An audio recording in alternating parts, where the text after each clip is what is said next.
नमस्कार मित्रों, मैं हूं अवधेश कुमार। मित्रों, पूरे देश ने देखा है जब पंजाब के शंभू और खनौरी बॉर्डर पर किस तरह से भगवंत मान सरकार की पुलिस ने किसानों के नाम पर धरना दे रहे नेताओं के साथ व्यवहार किया है।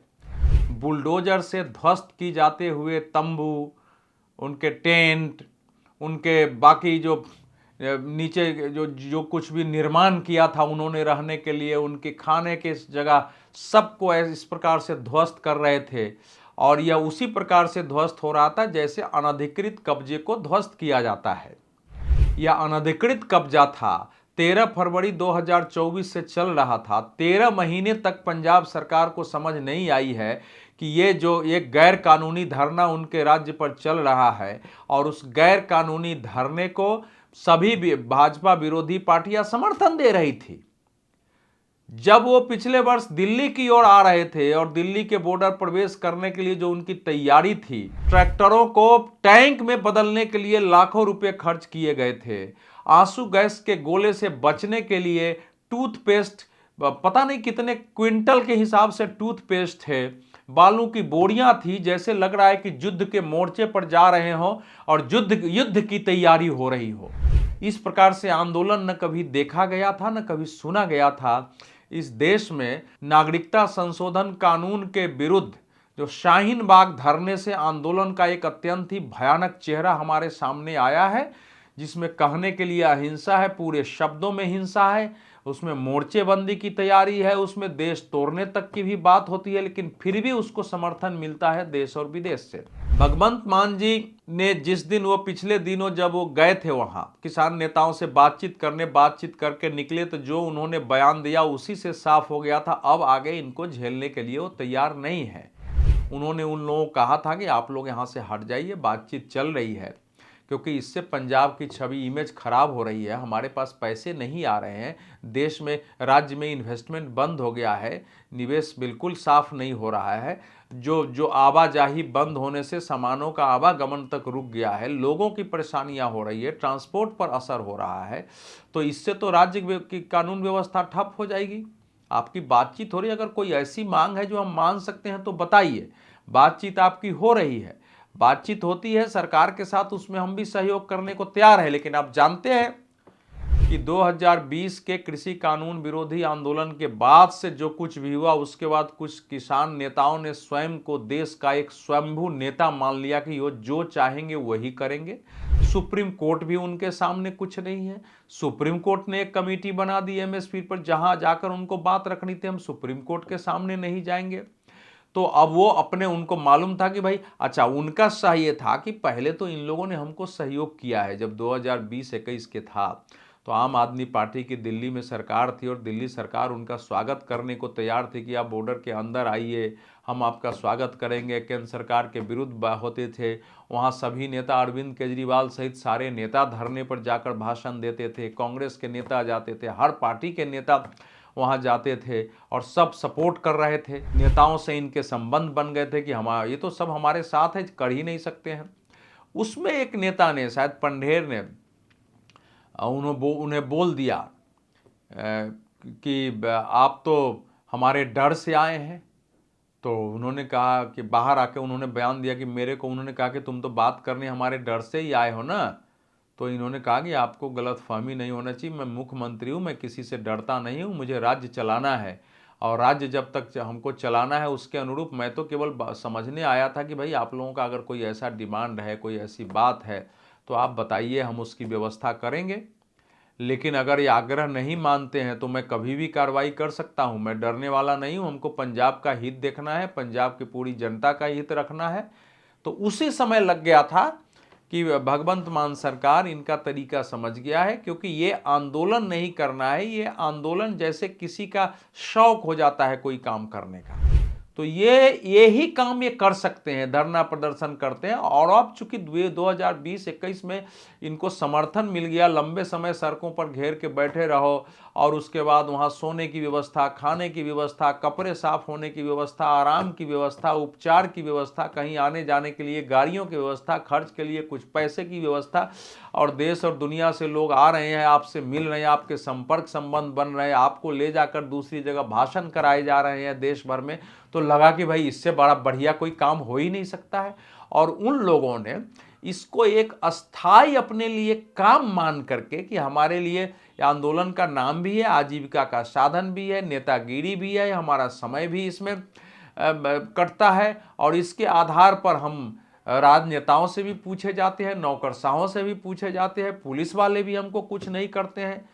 तो ये तो इससे बढ़िया और क्या हो सकता है। तो एक इसको शब्दों में प्रयोग ने, कुछ लोग कहते हैं इन्होंने आंदोलन को धंधा बना लिया। प्रधानमंत्री नरेंद्र मोदी जी ने इनको आंदोलन जीवी कहा।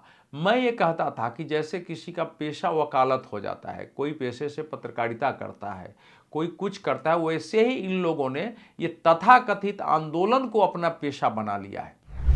और जब साफ हो गया कि 7वें दौर की चंडीगढ़ में की वार्ता जो है वो फेल हो गई, और वो वार्ता भी अच्छी बातचीत से समाप्त नहीं हुई। ये एमएसपी, न्यूनतम समर्थन मूल्य कृषि पैदावारों का, ये उसके कानून चाहते हैं कि इसकी गारंटी कानून दीजिए, इस पर बातचीत चले। और भी बहुत सारी मांगे थी। सरकार ने कहा ठीक है, आप कैसे कर सकते हैं जरा बताइए हमको। इन्होंने कुछ रास्ते बताए, वो व्यवहारिक नहीं था। इन्होंने कहा कि सरकार पर तो कोई खर्च ही नहीं आएगा, मात्र 25,000 रुपये करोड़ का खर्च आएगा। सरकार ने कहा कि आप डाटा दीजिए। कृषि मंत्री शिवराज सिंह चौहान, वाणिज्य मंत्री पीयूष गोयल वहां गए थे, लगातार बातचीत कर रहे थे। 7वें के दौर की बातचीत में जब उन्होंने आंकड़े दिए तो उसको हास्यास्पद बताया। मंत्री ने कहा कि आप क्या आंकड़े दे रहे हैं, आप मजाक कर रहे हैं क्या? जो आप बता रहे हैं कि तो सारे पैसे प्राइवेट वाले खरीद लेंगे, अगर प्राइवेट नहीं खरीदेंगे तो फिर किसानों के अनाज का क्या होगा? 25,000 करोड़ रुपया तो सरकार कभी भी खर्च कर देगी।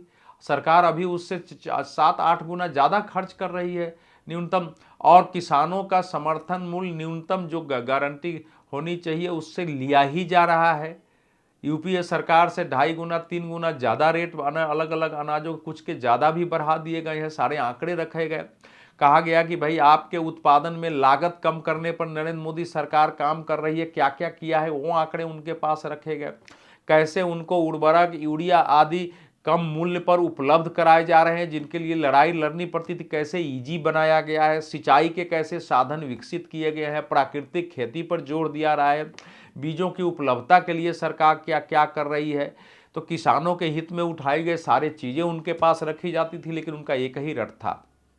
फिर अंत में पीयूष गोयल ने उनको कहा कि आप समझने की कोशिश करिए, नरेंद्र मोदी को देश ने तीसरी बार देश का प्रधानमंत्री चुना है, हम तीसरी बार शासन कर रहे हैं। आपने भी चुनाव लड़के देखा है, आपको 2-2 हज़ार वोट आए। आप जानते हैं कि पंडेर साहब को 1100 शायद 72 या 73 वोट आए थे, जो हरियाणा से वो चुनाव लड़ रहे थे। तो अब उसी तरह से जो है बाकी किसानों के भी वही हालत थी, उससे ज़्यादा किसी को वोट ही नहीं आया था। तो इन्होंने वो भी लड़के देख लिया। ये भी बताया गया कि आप अगर चाहते हैं कि सरकार आपकी बात माने और चले तो आप व्यवहारिक रास्ता अपनाइए, क्योंकि अगर जो कह रहे हैं गारंटी कानून अगर हम बनाएंगे तो देश के सभी राज्यों का कोटा हमको तय करना पड़ेगा, क्योंकि कोई कानून बनाना है तो केवल आपके साथ बातचीत करके हम नहीं बना सकते हैं। सभी वर्गों के लिए हमको काम करना है, सभी वर्गों से बातचीत करके हम कोई कानून बनाएंगे। और ऐसे संभव नहीं, जब कोटा तय कर देंगे तो अभी सबसे ज़्यादा खरीदारी पंजाब, हरियाणा और पश्चिम उत्तर प्रदेश की हो रही है, तो आपका कोटा घट जाएगा, आपको समस्या पैदा हो जाएगी। लेकिन अब वो मानने के लिए तैयार नहीं थे, और फिर अंततः हुआ कि ठीक है जो करना है करिए। और जैसे ही भगवंत मान इसकी प्रतीक्षा कर रहे थे, और जैसे ही पता चला कि पुलिस पहले से तैयार थी, और पुलिस ने फिर उस बेरहमी से जो उसकी तरीका होता, चूँकि पुलिस भी इनसे आज ही जा चुका था, प्रशासन भी आज ही जा चुका था, और फिर इनके तंबू उखाड़ने शुरू हुए, लोगों को उठा। पहले ही जब घोषणा हो गई थी, देखिए कितने बड़े वीर थे, जैसे ही घोषणा पता चल गया कि आज पुलिस कार्रवाई होगी, आधे से ज़्यादा लोग तो अपना सामान लेके वहाँ से जाना पहले ही शुरू कर कब चले गए थे। कुछ लोग बैठे थे, उनको बायाप्ता हटा के कहा कि जाओ, नहीं तो उठा के बंद कर देंगे, तुम्हारी हैसियत कुछ नहीं है, अभी तो बर्दाश्त कर रहे थे। और बाकी जो किसान थे बड़े बड़े, उनको डल्लेबाल साहब और बाकी उनको उठा करके अंदर हिरासत में ले लिया।